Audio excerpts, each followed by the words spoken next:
भारतीय मूल की एस्ट्रोनॉट सुनीता विलियम्स और बुच विलोमर की इंटरनेशनल स्पेस स्टेशन से पृथ्वी पर वापसी एक बार फिर टल गई है। दोनों अंतरिक्ष यात्री पिछले 12 दिन से स्पेस में फंसे हैं। सुनीता और विलमोर 6 जून को अंतरिक्ष स्टेशन पहुंचे थे। हालांकि नासा की बोइंग सैटर्न 9 स्पेसक्राफ्ट में तकनीकी खराब के चलते नहीं वो लैंड कर पा रहे। अमेरिका की जासूसी के आरोप में जेल में बंद विकिलीक्स के फाउंडर जुलियन असांजे मंगलवार को 5 साल बाद लंदन की जेल से रिहा हो गए। उन्होंने अमेरिका सरकार के साथ एक समझौते के तहत जासूसी की बात स्वीकार कर ली है। यूएस डिस्ट्रिक्ट कोर्ट के दस्तावेज के मुताबिक 52 साल से वो अमेरिका से समझौते में। लोकसभा चुनाव 2024 में कांग्रेस की हार के कारणों की समीक्षा के लिए कांग्रेस हाईकमान की गठित मोइल कमेटी 27 जून के बाद छत्तीसगढ़ पहुंच सकती है और प्रदेश के लिए पूर्व केंद्रीय मंत्री वीरप्पा मोइल की अगुवाई में बनी कमेटी हार पर मंथन करेगी। छत्तीसगढ़ में कांग्रेस को करारी हार का सामना करना पड़ा।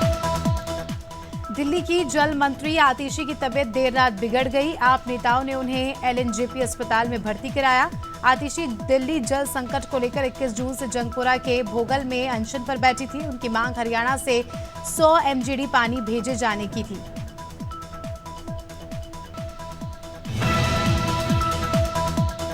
पंडित प्रदीप मिश्रा ने राधा रानी पर टिप्पणी को लेकर ब्रज में इसका विरोध शुरू हो गया है। इसे लेकर मानपुर स्थित रसम मंडपम में एक महापंचायत का आयोजन किया गया। महापंचायत के जरिए ब्रज के सभी संतों ने प्रदीप मिश्रा का विरोध जताया। चेयरमैन प्रतिनिधि पदम फौजी ने अब कहा कि इस महापंचायत में निर्णय लिया गया है कि प्रदीप मिश्रा का ब्रज में प्रवेश बंद कर दिया जाए। मध्य प्रदेश सरकार की महत्वाकांक्षी योजना पीएम श्री एयर एम्बुलेंस योजना का लोगों को लाभ मिलना शुरू हो गया है। इस योजना के पहले हितग्राही मऊगंज जिले के गोविंदलाल तिवारी बने हैं। उन्हें रात हार्ट अटैक की शिकायत हुई, जिसके बाद उन्हें रीवा के मेडिकल कॉलेज में भर्ती कराया गया, जहां उन्होंने मध्य प्रदेश में बोर्ड परीक्षा में खराब परिणाम पर शिक्षा विभाग ने बड़ा एक्शन लिया है। खराब रिजल्ट पर शिक्षकों को नोटिस जारी किया गया है। बोर्ड परीक्षा में 30% कम परिणाम वाले स्कूलों के 39 शिक्षकों को नोटिस जारी किया गया है और उनसे जवाब मांगा गया है। 40% से कम परिणाम लाने वाले स्कूलों के प्राचार्य और शिक्षकों की बैठक बुलाई गई है। भोपाल कैडर नियंत्रण क्षेत्र में लंबे समय से जमे सेंट्रल जीएसटी के सुपरिटेंडेंट का बड़े पैमाने पर तबादला हुआ है। इसमें जो लंबे समय से रायपुर में पदस्थ थे उन्हें नागपुर और भोपाल भेज दिया गया है। ये ट्रांसफर और पोस्टिंग अधीक्षकों को भोपाल कैडर नियंत्रण क्षेत्र में दिए गए हैं।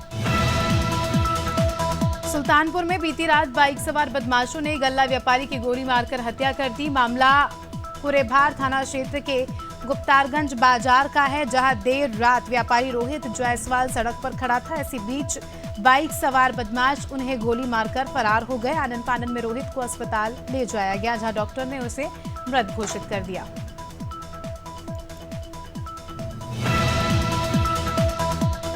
धमतरी के खल्लारी थाना क्षेत्र के जंगलों में जवान और नक्सलियों के बीच मुठभेड़ हुई। इस मुठभेड़ में जवानों ने एक नक्सली को ढेर कर दिया। जवानों ने मौके से एक अज्ञात नक्सली का शव बरामद किया है, जिसकी पहचान अरुण कुमार मंडावी के रूप में हुई है। जवानों ने नक्सलियों के कब्जे से एक एसएलआर 15 नग जिंदा कारतूस समेत अन्य सामान भी बरामद किए।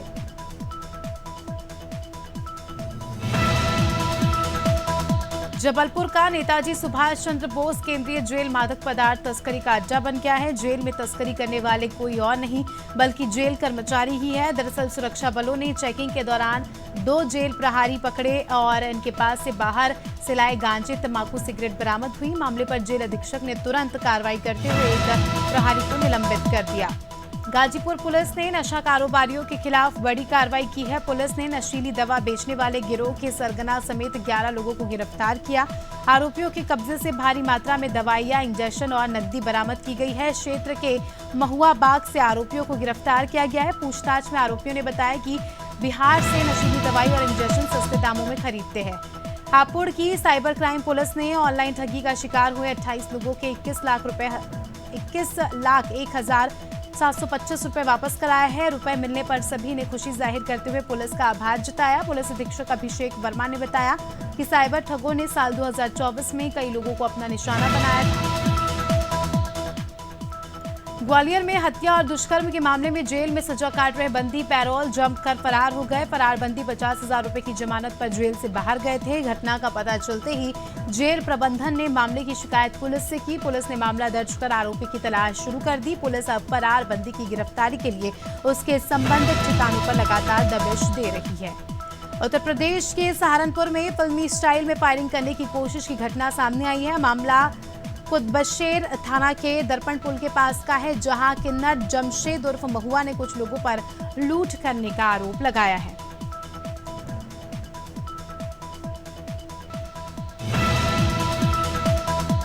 कासगंज में चोरी के आरोप में बच्चों को तालिबानी सजा दी गई। मामला ढोलना थाना क्षेत्र का है, जहां दबंगों ने चोरी का आरोप लगाकर बच्चों को तालिबानी सजा दी। पहले दोनों बच्चों को के बाल काट दिए, उसके बाद मारपीट करते हुए गांव में जुलूस निकाला। घटना का वीडियो सोशल मीडिया पर काफी तेजी से वायरल हो रहा है।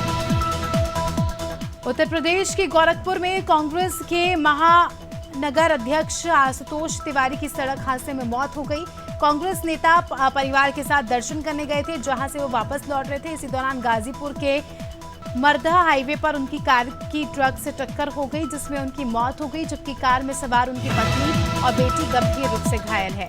सागर में उस समय बड़ा हादसा टल गया जब आधा दर्जन स्कूली बच्चों से भरी वैन सड़क किनारे नाले में पलट गई। शुक्र है कि इस हादसे में किसी की जान नहीं गई, बच्चे सिर्फ चोटिल हुए। वैन ड्राइवर का कहना था कि ब्रेक फेल होने की वजह से ये हादसा हुआ।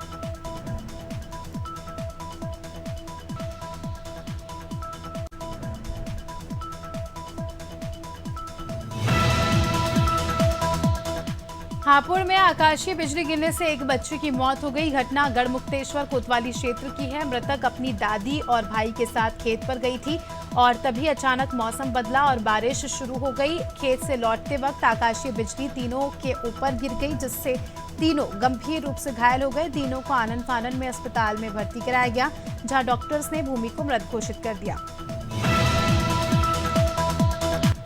बटियागढ़ में नवविवाहिता की करंट लगने से मौत हो गई। पूरी घटना बटियागढ़ थाना इलाके के शेखपुरा गांव की है।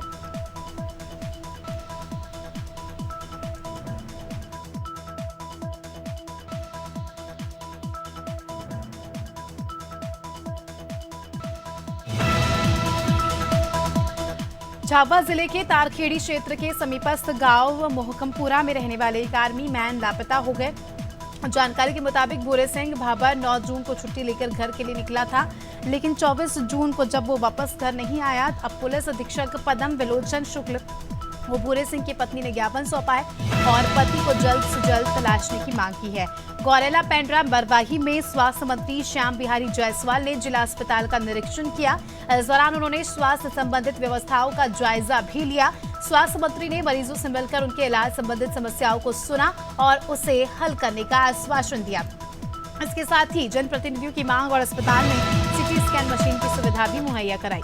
ग्वालियर नगर निगम के वर्कशॉप में व्याप्त भ्रष्टाचार को लेकर हंगामा हुआ, जब सभापति के निर्देश पर 5 सदस्यीय पार्षदों की टीम निगम के वर्कशॉप का निरीक्षण करने पहुंची। पार्षदों की टीम को अधिकांश स्टाफ वर्कशॉप से गायब मिला। टीम के पार्षद मोहित जाट ने बताया कि निगम के वर्कशॉप में धड़ल्ले से भ्रष्टाचार जारी है। भिंड जिले के महगांव में नकली कोल्ड ड्रिंक बेची जा रही है। बिना फूड लाइसेंस और जीएसटी के खुलेआम शहर में कोल्ड ड्रिंक सप्लाई की जा रही है। शहर का एक किराना व्यापारी बगैर जीएसटी और फूड लाइसेंस के नामी कंपनियों की हजारों कोल्ड ड्रिंक्स स्टॉक किए हुए हैं। व्यापारी ने खुद कैमरे के सामने कबूल किया है कि कोल्ड ड्रिंक का ना तो बिल है, ना ही लाइसेंस। गोवर्धन के सरकारी अस्पताल में तैनात डॉक्टर पर शराब पीकर हंगामा करने का आरोप लगा है। अस्पताल में भर्ती मरीजों ने आरोप लगाया है कि बीती रात को डॉक्टर ने नशे की हालत में अस्पताल में काफी हंगामा किया, जिसका मरीजों ने वीडियो बनाया और सोशल मीडिया पर वायरल कर दिया।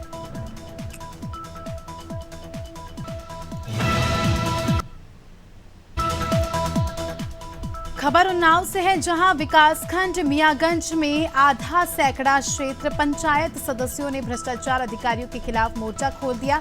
ग्राम प्रधान बीते 3 सालों से अकाउंटेंट संतोष कुमार को सस्पेंड करने की मांग करता आ रहा है, लेकिन राजनीतिक संरक्षणों के चलते उसके खिलाफ कार्रवाई नहीं की जा रही, बल्कि अकाउंटेंट संतोष कुमार को अन्य कार्यभार का प्रभाव भी दे दिया गया। मध्य प्रदेश के सिवनी जिले में हुई गौ हत्या को लेकर गौ भक्तों में आक्रोश है। पूरे प्रदेश में हिंदू संगठन और गौ भक्त धरना प्रदर्शन कर रहे हैं। बालाघाट जिले की ग्राम भरवेली में भी गौ भक्तों ने दंडवत यात्रा निकालकर विरोध प्रदर्शन किया। करीब 9 घंटे तक ऐसी यात्रा को चलाया गया। ग्वालियर विकास प्राधिकरण को सरेंडर की जमीन के एवज में मिले भूखंड की बिक्री अब जमीन मालिकों के लिए सिरदर्द साबित हो गई है। जीडीए को जमीन देने वाले लोगों का कहना है कि जीडीए ने उन्हें जमीन के एवज में शताब्दीपुरम फेज 2 ब्लॉक में 8 भूखंड दिए थे। वो इन भूखंडों को बेच चुके हैं, लेकिन अब दबंग जमीन पर कब्जा करे हुए हैं। ललितपुर में खनन माफियाओं का बोलबाला है। यहाँ के खनन अधिकारी खनन माफियाओं पर लगाम लगाने में बेबस नजर आ रहे हैं। खनन माफियाओं ने सलकन गांव में अवैध खनन का कारोबार शुरू कर दिया है। सलकन गांव के किसान सुनील कुमार जैन ने जिला अधिकारी और एसपी को ज्ञापन सौंपा और खनन माफियाओं पर कड़ी कार्रवाई करने की मांग भी की है। और मध्य प्रदेश के रहटी में धड़ल्ले से माफिया नर्मदा नदी पर अवैध खनन कर रहे हैं, लेकिन खनिज विभाग ने अब तक सिर्फ 6 पॉकलेट मशीन का भी कैश रजिस्टर किया है। खनन माफियाओं पर कोई कार्रवाई नहीं की गई है। ग्राम पंचायत सरपंच का कहना है कि कंपनी बिना ग्राम पंचायत की परमिशन के नर्मदा नदी में दिन रात मशीनों के जरिए खुदाई कर रही है। इसे लेकर कई बार कलेक्टर से शिकायत की गई, लेकिन कोई सुनवाई नहीं हुई है। और ललितपुर कलेक्टर परिसर में फरियादी ने खुद पर पेट्रोल डालकर आत्महत्या करने की कोशिश की। इस बीच मौके पर मौजूद एक्सकॉर्ट टीम के जवानों ने महिला को रोक लिया। महिला ने बताया कि उसके पति का अपहरण हो गया है और वो कई दिनों से अधिकारियों के चक्कर काट रही है। इसके बावजूद कोई कार्रवाई नहीं की गई। इस मामले में जिलाधिकारी ने महिला को आश्वासन दिया। और रायपुर में प्रेस क्लब में लोकतंत्र सेनानी संघ के राष्ट्रीय उपाध्यक्ष सच्चिदानंद उपसाने ने मीडिया से चर्चा की। उन्होंने कहा कि लोकतंत्र सेनानी संघ आपातकाल की 49वीं वर्षगांठ 26 जून को मुख्यमंत्री के आवास पर मनाएगा और सीएम विष्णुदेव साय आपातकाल के प्रताड़ित लोकतंत्र सेनानियों को सम्मानित करेंगे। और खबर उधम सिंह नगर के खटीमा से है, जहां शहर के सौंदर्यीकरण के लिए नगर पालिका की ओर से रोड किनारे पौधारोपण किया गया। इस दौरान अशोक कनरे समेत करीब 250 प्रजातियों के पौधे लगाए गए। वहीं अधिशासी अधिकारी दीपक शुक्ला ने बताया कि ग्रीन खटीमा के तहत पौधों का रोपण किया गया है। शेयर बाजार में आज बढ़त देखने को मिली। सेंसेक्स 200 अंक से ज्यादा की तेजी के साथ 77,500 के स्तर पर कारोबार कर रहा है। वहीं निफ्टी में भी 50 अंक से ज्यादा की तेजी है। ये 23,600 के स्तर पर कारोबार कर रहा है। सेंसेक्स के 30 शेयरों में से 21 में तेजी और 9 में गिरावट देखने को मिल रही है। आज बैंकिंग और ऑटो शेयर्स में तेजी है। और अफगानिस्तान ने आईसीसी टी20 वर्ल्ड कप 2024 के सुपर 8 स्टेज के आखिरी मुकाबले में बांग्लादेश को 8 रन से हरा दिया। इसी के साथ अफगान टीम सेमीफाइनल में पहुंच गई। अफगानिस्तान ने टॉस जीतकर पहले बैटिंग का फैसला लिया और बांग्लादेश को 116 रन का टारगेट दिया। हालांकि मैच में बारिश के बाद एक ओवर काट लिए गए।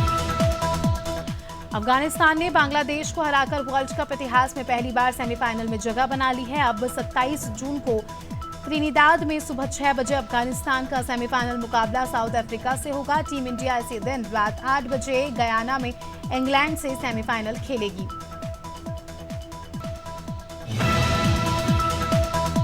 भारत ने टी20 वर्ल्ड कप में लगातार 6ठा मैच जीता और सेमीफाइनल में जगह बना ली। टीम ने सोमवार को सेंट लूसिया में ऑस्ट्रेलिया को 24 रन से हराया। इस जीत से टीम इंडिया ने ग्रुप 1 में टॉप पर फिनिश किया। इससे तय हो गया कि भारत का सेमीफाइनल 27 जून को गुयाना में इंग्लैंड से होगा। ऑस्ट्रेलिया 2 मैच हारकर भी सेमीफाइनल के रेस से बाहर नहीं हुई। अगले महीने होने जा रहे जिम्बाब्वे दौरे के लिए भारतीय टीम का ऐलान कर दिया गया है। बीसीसीआई ने 15 सदस्यीय टीम घोषित की है। ये टीम 6 जुलाई से 14 जुलाई तक हारे स्पोर्ट्स क्लब में 5 टी20 मैच की सीरीज खेलेगी। टी20 वर्ल्ड कप में ट्रैवलिंग रिजर्व रहे शुभमन गिल को भारतीय टीम का कैप्टन बनाया गया है।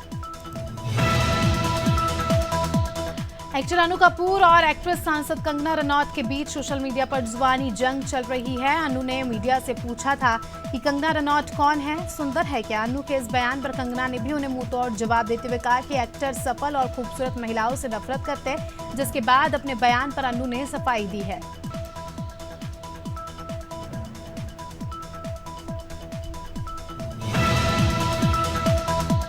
कार्तिक आर्यन की मूवी चंदू चैंपियन ने दर्शकों का दिल जीत लिया है। फिल्म की शुरुआत धीमी जरूर रही, लेकिन फिर इसने बॉक्स ऑफिस पर अपनी पकड़ मजबूत बनाई है और तब से ये फिल्म हर दिन करोड़ों में कलेक्शन कर रही है।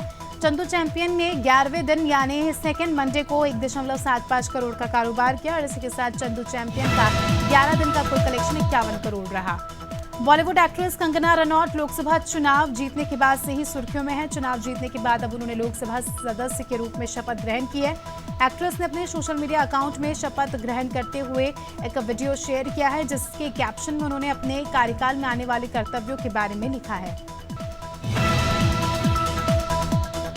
Horror comedy film Munjya box office पर कब्जा जमाए हुए है और दमदार कलेक्शन कर रही है। वहीं मुंजिया की कमाई की बात करें तो एक रिपोर्ट के मुताबिक मुंजिया ने रिलीज के तीसरे मंडे 2.10 करोड़ का बिजनेस किया है। इसी के साथ मुंजिया का 18 दिन का कुल कलेक्शन 85.40 करोड़ रुपए हो गया है। जवान डायरेक्ट करने वाले एटली ने अपकमिंग फिल्म की तैयारी शुरू कर दी है। एटली की इस फिल्म में superstar Salman Khan lead role में है। अब इस पैन इंडिया प्रोजेक्ट में साउथ सुपरस्टार रजनीकांत भी जुड़ रहे हैं। ये पहली बार है जब सलमान और रजनीकांत किसी फिल्म में साथ काम करेंगे।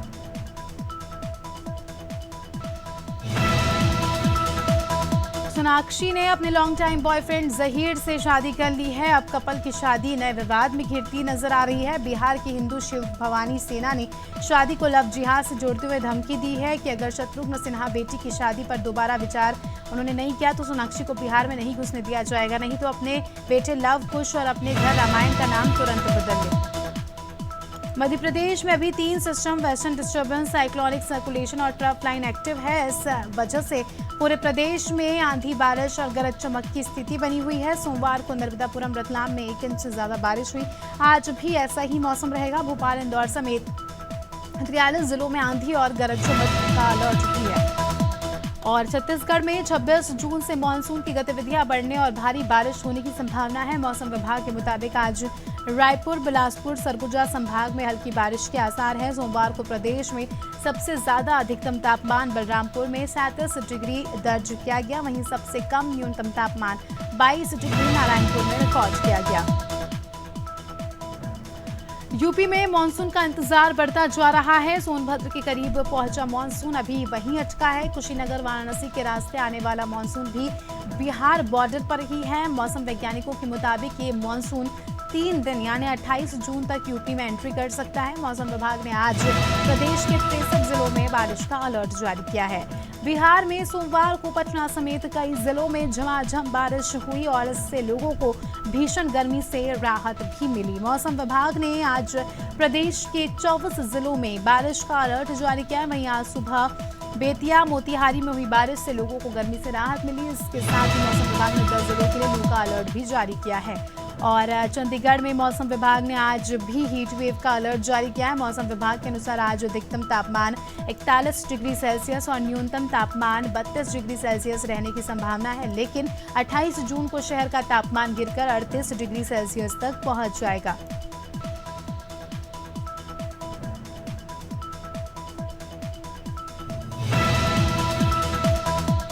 अमरोहा में मूसलाधार बारिश हुई। बारिश से जहां एक और उमस भरी गर्मी से राहत मिली तो वहीं पूरे शहर में पानी भर गया। शहर के कई इलाकों में जल भराव हो गया, जो राहगीरों को निकलने में भारी दिक्कतों का सामना करना पड़ा। बारिश होने से किसानों की फसलों को भी फायदा मिल रहा है।